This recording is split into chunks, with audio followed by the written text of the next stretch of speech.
Well, let's check to see if this thing's on air. Check the back end here.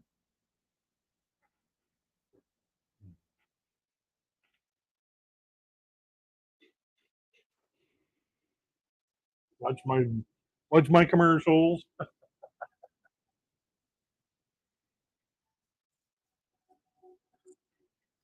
Oh,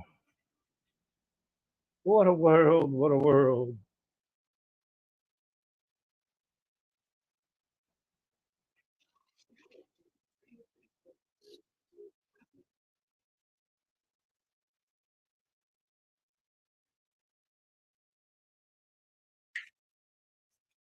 Alrighty, let's check the back end here. Make sure we got sound.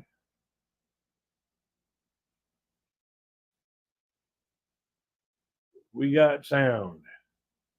We have sound. Well, let's start this off the way I normally do it. Ladies, gentlemen, pronouns, lend me your ears. Crazy Kid back for another live stream. And we're talking about the dog days of summer. Now, basically, we're into the middle of getting to the middle of August, and we know that there's another heat wave on coming up here in our area because usually there always is another heat wave until summer's completely done. It could be anywhere from now until the end of like September. We have heat waves, so excuse me. But when it comes down to it, we just barely heat the way we normally do. And that's what I'd like to talk to you guys about today. Have a conversation with you guys. How do you beat the heat when it comes on in your area? There's swimming, there's going to the beach, there's going for a walk near water, random stuff. Some people, it's just like, oh, I'm going to sit in an air conditioned building all day long and just chill out. But let's have a conversation about that kind of stuff. When I was younger, I used to love going swimming. Back when I was able to take my glasses off. Now I need the protection in front of my eyes, and you shouldn't be going swimming in a pool that has a liner in it when you have metal. So I still haven't gotten the goggles with the tints on them to protect my eyes. So I haven't gone swimming in quite a while. We got 4 people in the audience watching.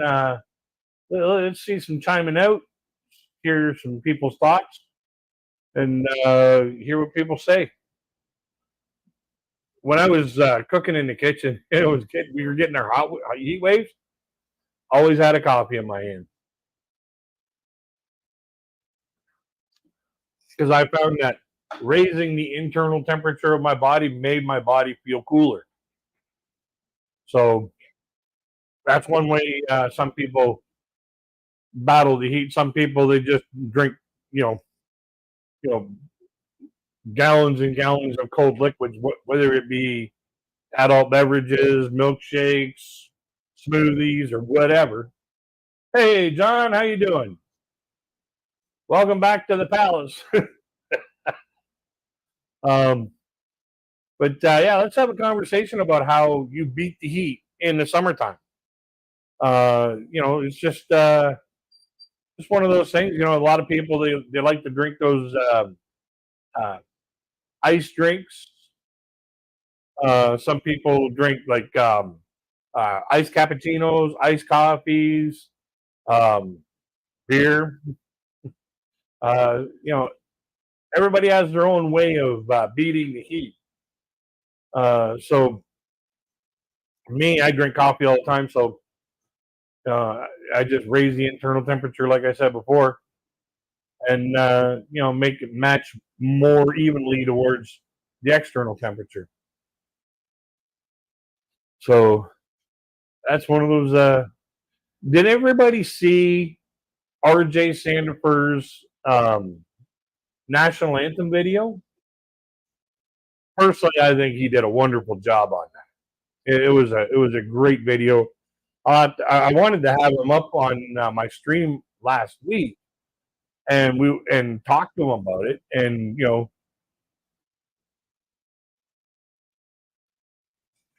boxer shorts and a fan. You put a bag of ice behind the fan to blow the. Hey, how you doing, Ralph? Good to see you too, my friend. Um, a lot of people, what they'll do is they'll put a bag of ice or something cold behind the fan to blow that cold air at them.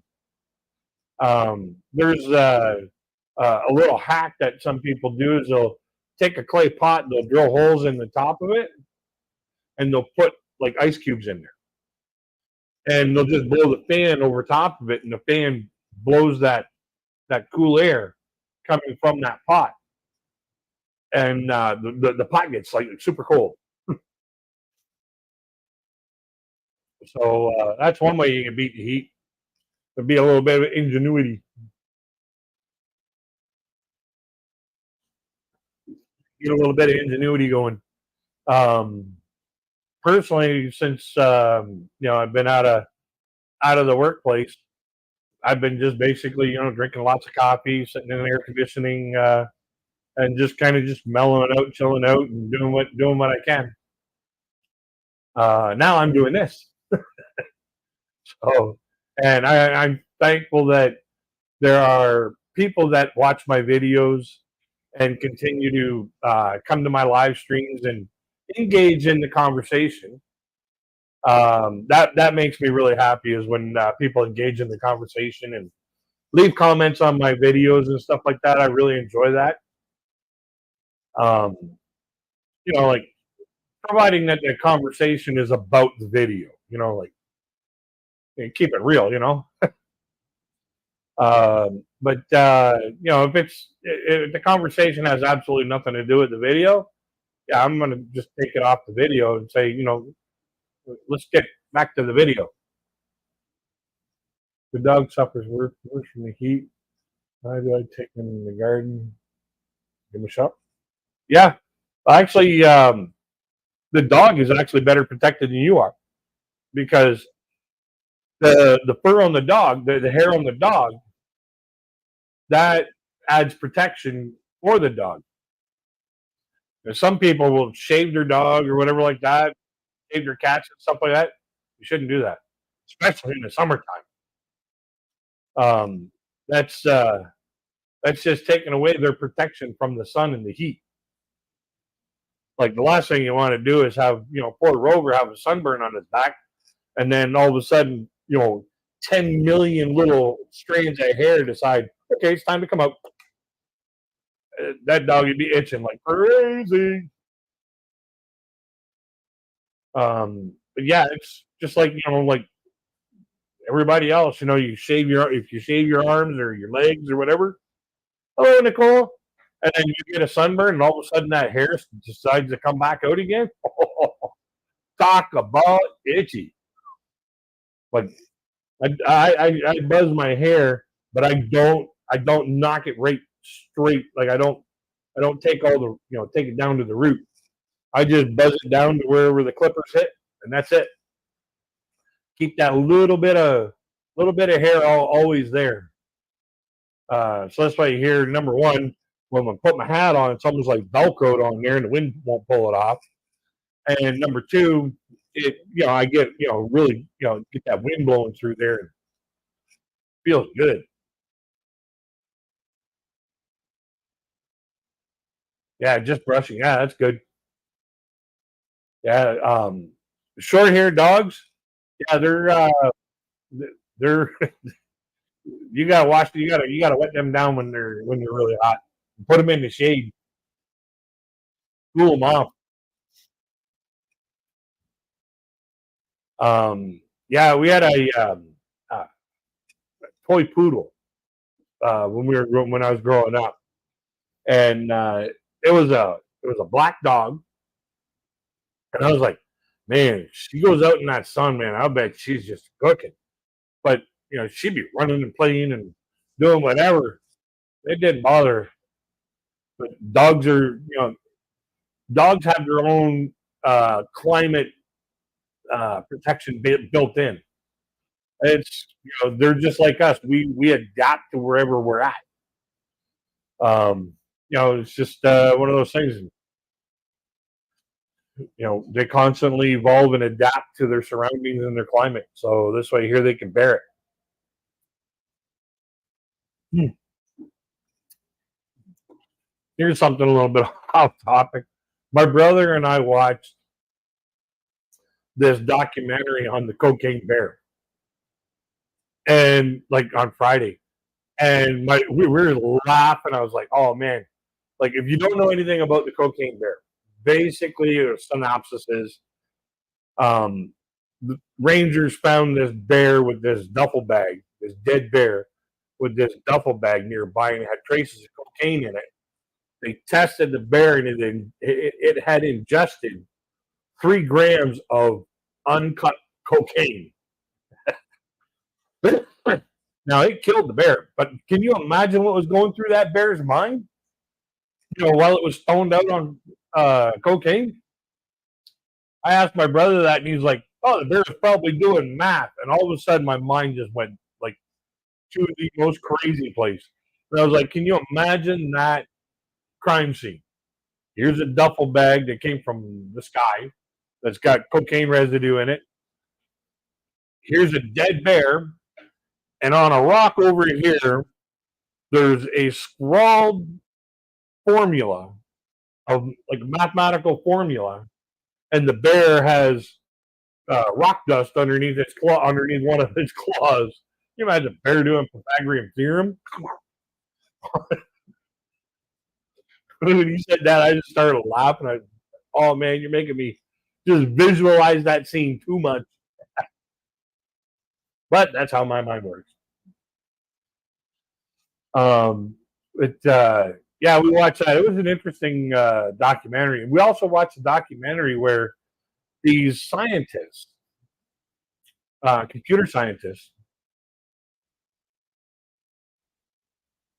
Yeah, it's been a while, Ralph. Yeah, it's been a while. I've been busy. Like the last few weeks has just been nuts. But these computer scientists, what they did was they did a computer model of the Titanic crash site and debris field, and they mapped out like 15 square miles of the debris field, and they did this with computer drone, like water drones that shot the footage of the ocean floor, well above the just far enough above the Titanic wreckage so they wouldn't disturb anything.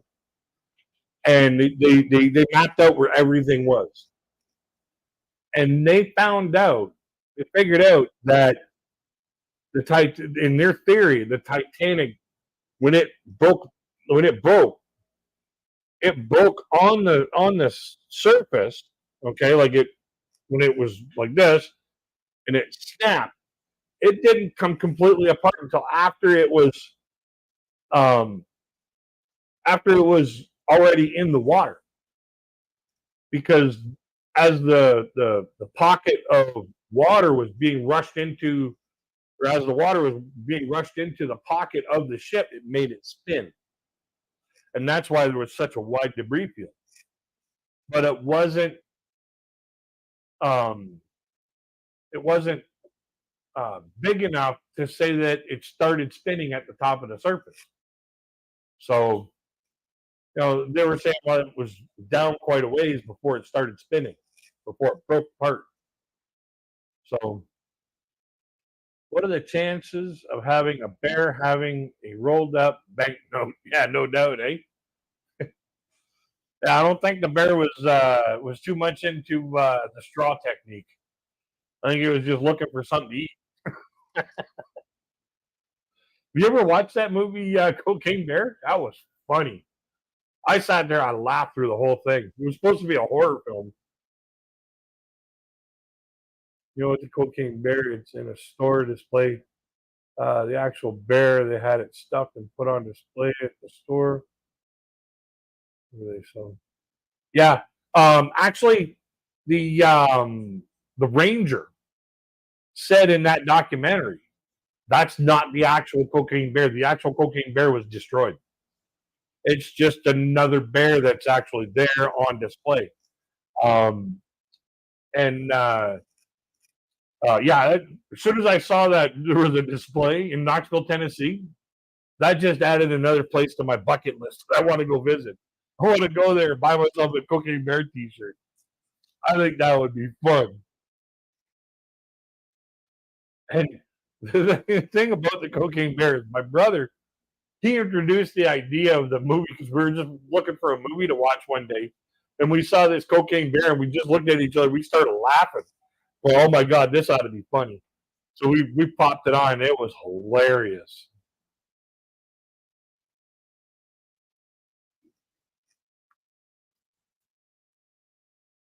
But that's one of the things that we do during the hot dog days of summer is my brother comes over here. He doesn't have it.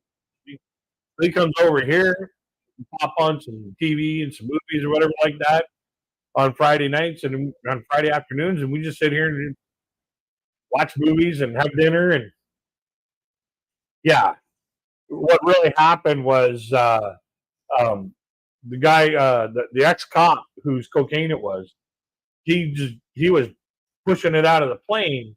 So this way here, when they landed the plane, there was no cocaine on board, and then he jumped out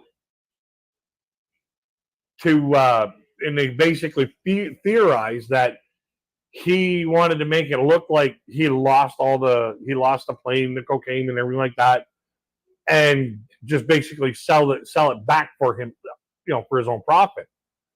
Um, and when he jumped out, he had a bag of cocaine that had 75 grams or 75 kilos of cocaine, and they're saying that there's a possibility that either the door hit him and knocked him out, or the bag hit him and knocked him out, and the chute didn't open properly, and he plummeted to his death right between two houses. And there was a big investigation on it, and then they found the bear. Like they checked the trajectory of where the plane crash was, where his dead body was, and where Columbia was, and they checked in that line, and that's when the park rangers found not only the empty bag duffel bag used to drop the cocaine in, but they also found the dead bear and no cocaine around.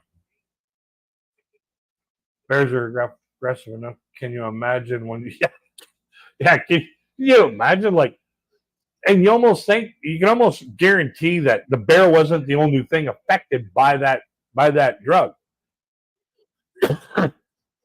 You can almost imagine that when it hit the ground, because it come out of the sky quite a ways.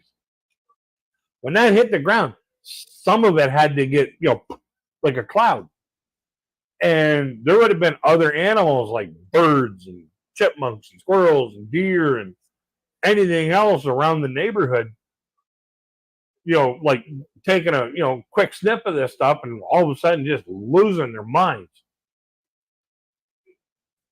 and be like downwind. But can you imagine even a squirrel taking a nose full of that stuff there? I know what it's like when a squirrel has a freaking mini marshmallow. Man, those things become like little black lightning bolts, man.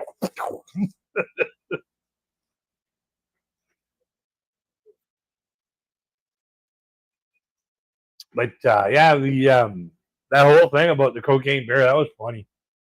And when we saw the documentary, it was like, oh my God, this is cool. Like I like watching stuff like that. It perks the interest, perks the imagination. But 3 grams, man, that is one monster high for like that long.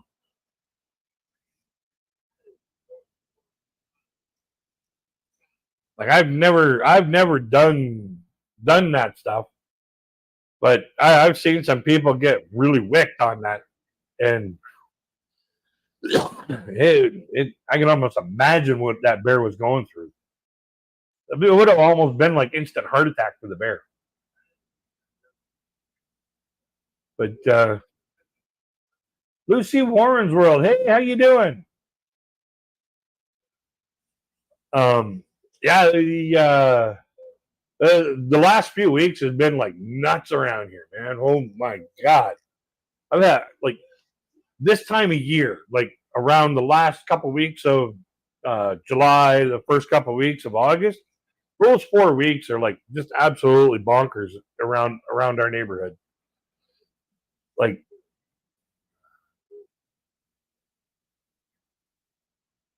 oh, I'm glad you're feeling better. Sad to hear that you were sick, but glad you're feeling better there, Nicole.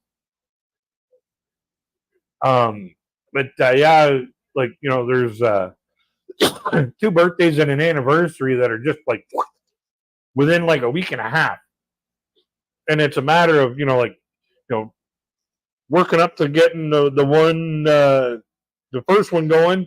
Then all of a sudden, a couple days later, you're tripping over the other one. And then a couple days later, you're tripping over the other one. It's like now you're trying to get your balance back. But yeah, I had a few friends over last week, and well, my brother and my cousin and a friend.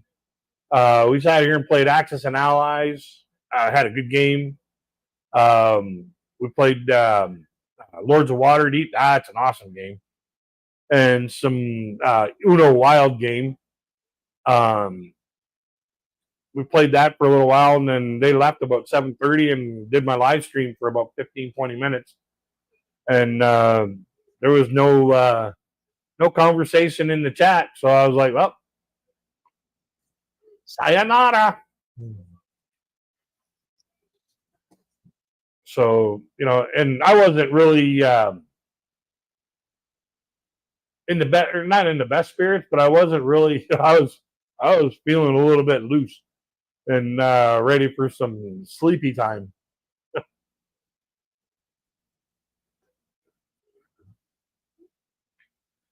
Yeah.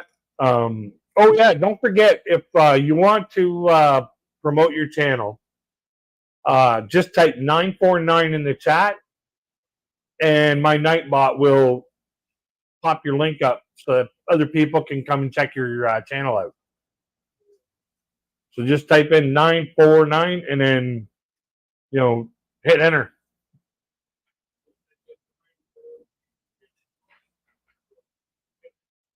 So yeah, the when I was looking at YouTube today, I noticed that we're up over the 5,000 watch hour mark now. Congratulations, everybody! That makes me feel wonderful. You guys are honoring me by watching my videos, and I really appreciate that. I really feel honored that you guys find my videos time worthy. That makes me feel wonderful that you guys find something that I'm doing enjoyable. So I really thank you all. I thank you all from the bottom of my heart. Oh, another thing that happened just recently. The first time I ever did this, I sent away for a T-shirt that was on the back of a cereal box. It finally came in like a month later, and I was like, "Oh, cool!" and it fit. So it was kind of interesting. And my pepper plant outside, I had to throw away another pepper because the insects got into it. But I do have another one that's like really, really tiny. So here's hoping we have some more lunch, have another snack. um, but yeah, the whole gardening process on my balcony has basically gone to pot. Not literally, but it's it's just insects are getting into it, and not much I can do about it. I'm just hoping that some of these new sprouts come out, and we can harvest them and have some green peppers for dinner one day. But other than that, there's not a heck of a lot going on. Oh, my brother and I watched Deadpool and Wolverine on the weekend on Friday.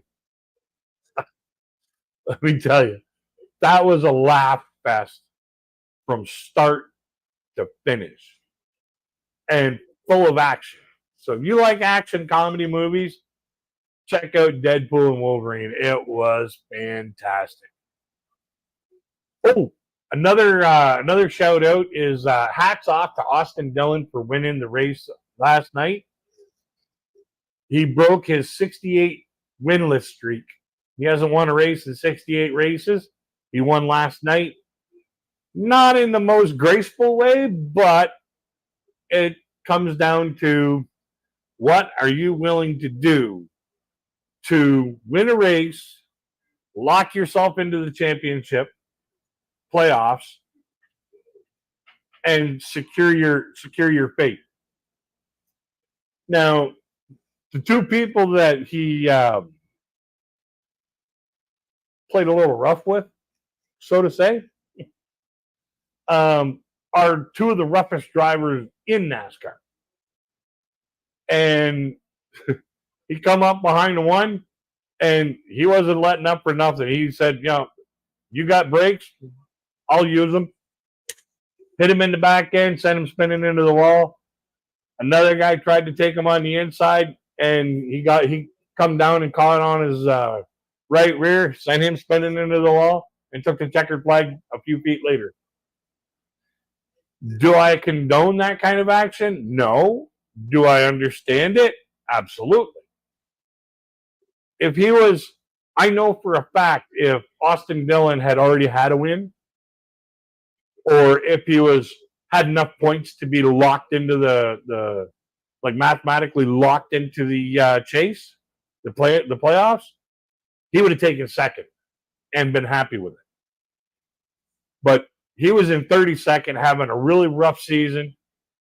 He was up front. He was leading the race. He got, he had a little bit of bad luck with a late, like a second last lap caution, and the restart basically just put him down.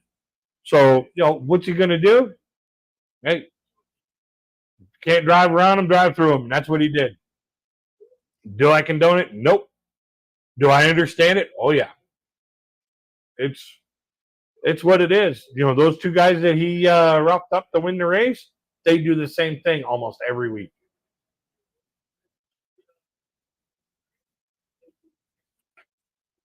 So, did they get a little bit of payback? Did they get a little pay forward? Yeah. Is he going to get his due coming? Oh, more than likely. But hey, he's in the playoffs, and congratulations to Austin Dillon. He's a great race car driver. He just gets into some bad luck. He gets into some bad luck situations. And this time, this race here last night, he was always up at the front, top 10, top 5. He was racing along, and then all of a sudden, he had a good long run speed. His short run speed was a little bit lackluster. So, what do you do? Would I have done the same thing? Oh, you're damn tootin' I would have. If I was in the same situation as him, oh, you're damn tootin' I would have. If I was locked into the playoffs, I'd take second because that's still good points. But if you want to lock yourself in the playoffs, you got to win a race.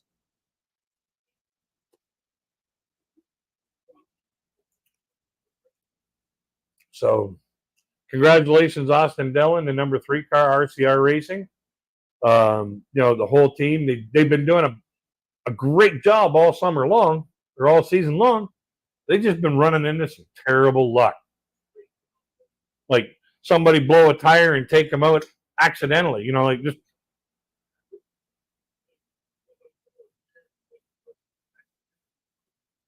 Isn't it a non-contact formula? No, not really.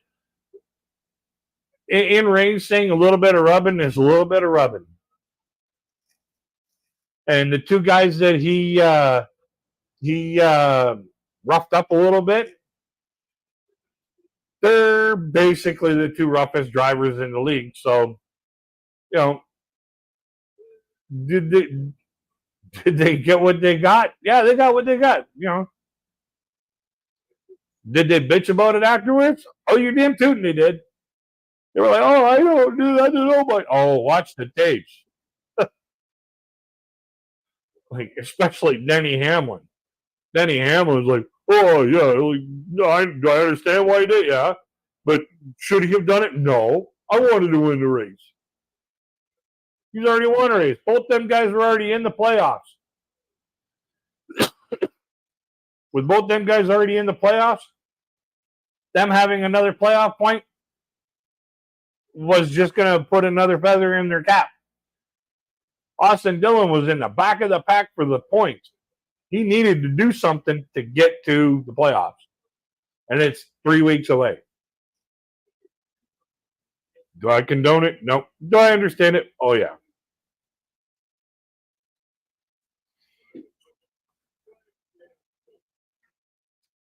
Yeah. That's one of my guilty pleasures through the NASCAR season. I love watching NASCAR. The technical aspects of the car, what they can do to manipulate the car during the race to make it handle better so it goes faster. The fact that if you drive it harder, you're not actually driving it faster.